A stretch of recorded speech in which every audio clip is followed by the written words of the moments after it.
வணக்கம். இன்றைய தினம் மார்கழி மாத மூல நட்சத்திரத்தில் அவதரித்த ஆஞ்சநேயரை தெரிந்து கொள்வோம்.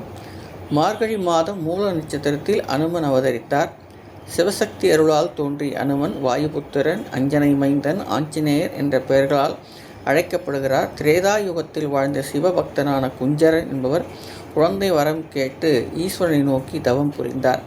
சர்வ லட்சணம் கொண்ட அழகிய மகள் உனக்கு பிறப்பால், அவளுக்கு பிறக்கும் மகன் என்றும் அம்சமாக தோன்றி வலிமையும் வீரம் கொண்டு சிரஞ்சீவியாக வாழ்வான் என்று ஈசன் வரமளித்து மறைந்தார். ஈசன் அருளால் குஞ்சரனுக்கு பிறந்த மகள் அஞ்சனை என்ற திருநாமம் கொண்டு வளர்ந்தால். மணப்பருவம் அடைந்த அஞ்சனை கேசரி என்னும் வானர மன்னரை மணந்து கொண்டார்.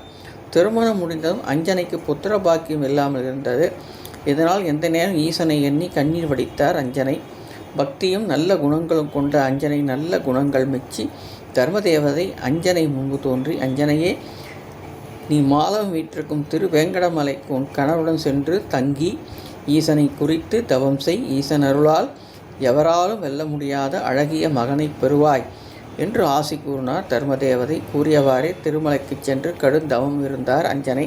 பஞ்சபூதங்களும் வியக்கு வண்ணம் அவர் இருந்த தலம் கண்டு வாயுதேவன் மகிழ்ந்தார். ஈசனின் ஆணைப்படி அஞ்சனையின் தவத்தை மெச்சி வாயுதேவன் ஓர் அற்புத கனியை பரிசளித்து ஆசீர்வாதம் செய்தார்.